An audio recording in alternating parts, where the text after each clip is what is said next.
The subway is beautifully disgusting as always. The lingering smell of body odor and sweat, the feeling of a stranger's skin brushing against your own, the way everyone's voice morphs together to form one violent buzz as if we're all worker bees on our way to serve the queen herself. They say worker bees are simple-minded drones, working until they meet their demise. I envy that they're able to escape life so quickly.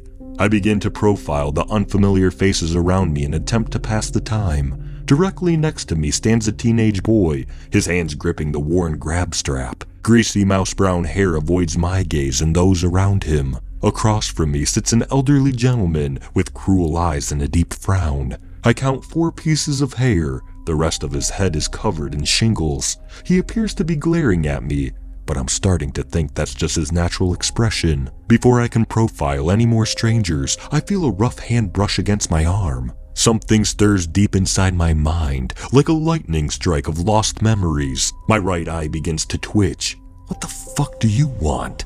I snap, immediately gasping in surprise. Did I say that? No, it didn't sound like me. The owner of the hand doesn't blink, nor does he speak. I decide to profile him. Mid-40s, around 5 feet 8 inches tall, gray eyes, face pale but oddly discolored and covered with sunspots. He's thin, much too thin. He looks emancipated, like the starving rats that scutter through the alleyways. Skin looks stretched, as if it wasn't made to fit his face. He has dark hair, almost black, and it has been neatly styled, wearing a black pinstripe suit, recently ironed, and paired with impeccable patent leather dress shoes. I stare at his mouth for a few seconds as my right eye continues to spasm. His smile is wide and toothy. It stretches from ear to ear as much as humanly possible. "Hello!" the man shouts, despite my face being less than 2 feet from his own. I raise an eyebrow in reply. "Hello!" he repeats before I can open my mouth to speak. He continues shouting,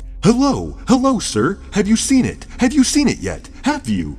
He speaks quickly, and a bit of his saliva lands on my cheek. I risk a glance at the people around and see that they've all turned to face the subway windows. Their mouths are still moving, but I can only hear the smiling man shouting. He hasn't stopped repeating himself. "Have you seen it? Have you seen it yet? Have you? Hello, sir!" My left eye begins throbbing. "What the fuck are you talking about?" I shout over him. The man ignores my question and continues his chanting. His eyes are wide and bulging now, and streaked with red as though he hasn't slept in weeks. He begins talking even faster, his words incomprehensible. As I prepare to turn around and push my way through the sweaty bodies in an effort to get away from him, he falls silent. I don't think he's blinked yet. I can tell because his bloodshot eyes are watering profusely, the liquid dripping off the tip of his nose. He's no longer smiling. I'm not sure if the existence or lack of his smile disturbs me more. "Have you seen it?" the man whispers with dry, cracked lips. I suddenly realize the strange quiet around me.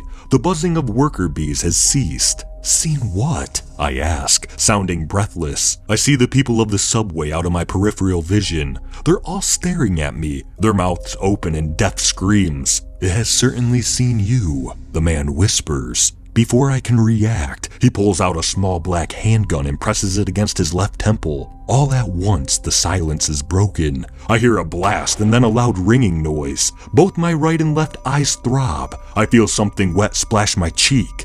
The man grins at me one last time with what is left of his mutilated face before slumping into the seats next to him.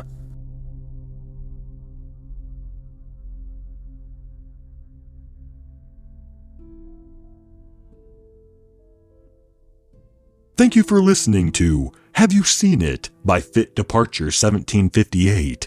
If you enjoyed this story, please leave a like, and if you enjoy hearing stories from me, please subscribe and become a resident of Hill Street, and let me know how I'm doing in the comments. And I hope all of you have a fantastic night.